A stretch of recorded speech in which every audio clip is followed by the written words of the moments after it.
Picture two immense empires flourishing at the same time, yet separated by continents. On the western edge of Eurasia stood Rome, built on military might, law and engineering, its legions stretching from Britain to Mesopotamia. Rome was a melting pot, a network of cities linked by stone roads, seeing itself as the world's centre. In the east, the Han Dynasty ruled China, a powerhouse of invention, philosophy and bureaucracy, unified by language and tradition. The Chinese called their land the Middle Kingdom, the heart of civilization, surrounded by barbarians. These two giants knew of each other only through the Silk Road, trading silk for stories of distant empires. Romans prized silk from Serica. The Chinese heard tales of Daqing, the great Western Empire. Each dominated its own world, shaping humanity in lasting ways. Both faced similar challenges: vast borders, diverse peoples and internal strife. Their parallel journeys and enduring legacies remain among history's most compelling stories. Rome's achievements were monumental.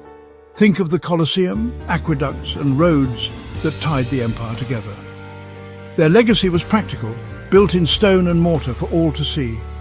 Ancient China's marvels were often inventions: paper, the compass, gunpowder and printing, technologies that would change the world. These innovations spread slowly west, transforming civilizations.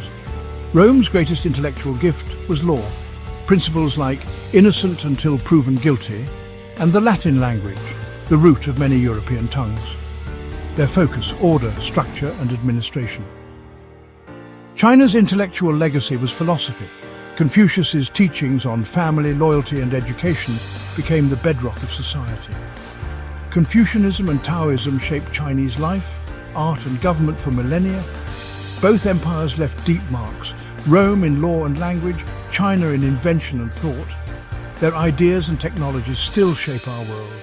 The contrast: Rome built in stone, China built in minds. Together they define the ancient world's achievements. In Rome, power shifted from a Senate-led republic to the rule of emperors, starting with Augustus. The emperor was supreme, but had to balance the Senate and the army, a dangerous game. In China, the emperor ruled by the mandate of heaven, divine approval, lost if he failed his people. Dynasties rose and fell, but the imperial system endured for centuries. Rome governed through law, provinces and a powerful army. Citizenship was a prized status. China relied on a vast civil service, officials chosen by rigorous exams on Confucian classics. This scholar official class became the backbone of Chinese government, ensuring stability and continuity. Two different systems, both designed to rule millions. Daily life in Rome was a study in contrasts. Luxurious villas for the rich, crowded insula for the poor. Public life thrived in baths, forums and the Colosseum. In Han China, family and village shaped life.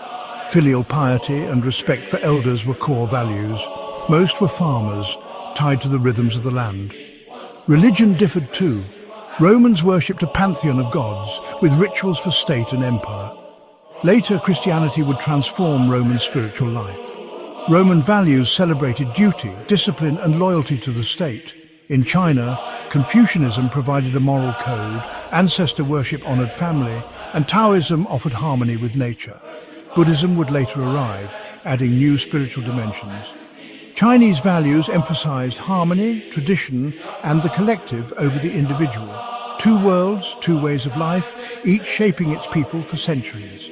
Their differences reveal the diversity of human civilization. Every culture has its legends. Rome's include Romulus and Remus, founders of the city, and Cincinnatus, the model of civic virtue. China's myths feature the Yellow Emperor, unifier and ancestor, and Qu Yuan, the loyal poet remembered in the Dragon Boat Festival. Julius Caesar stands out in Rome, a general, politician, and symbol of ambition and tragedy. Seneca, the Stoic philosopher, wrote on virtue and fate, ideas that still resonate. In China, Confucius shaped the nation's values, while Sima Qian chronicled its history despite personal sacrifice. These stories and thinkers defined what it meant to be Roman or Chinese. Their legacies endure in the values and histories of both civilizations. Rome's fall shattered Europe into competing kingdoms, but its influence lived on in law, language, and the church. The idea of empire inspired rulers for centuries, and Roman architecture and government models still shape the West. China, after the Han, also faced chaos, but reunified under later dynasties, restoring the imperial system.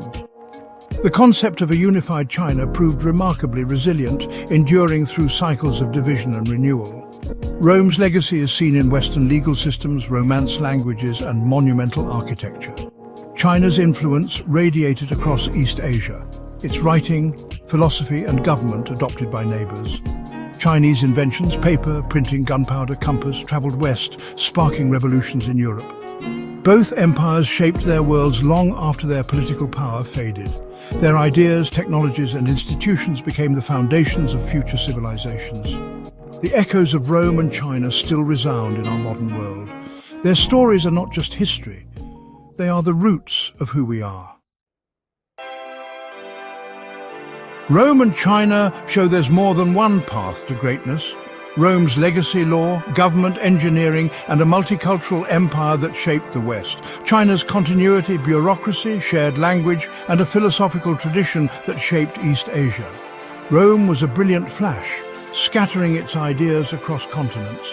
China was a steady flame, enduring and adapting through centuries. Both grappled with how to govern vast populations and create stable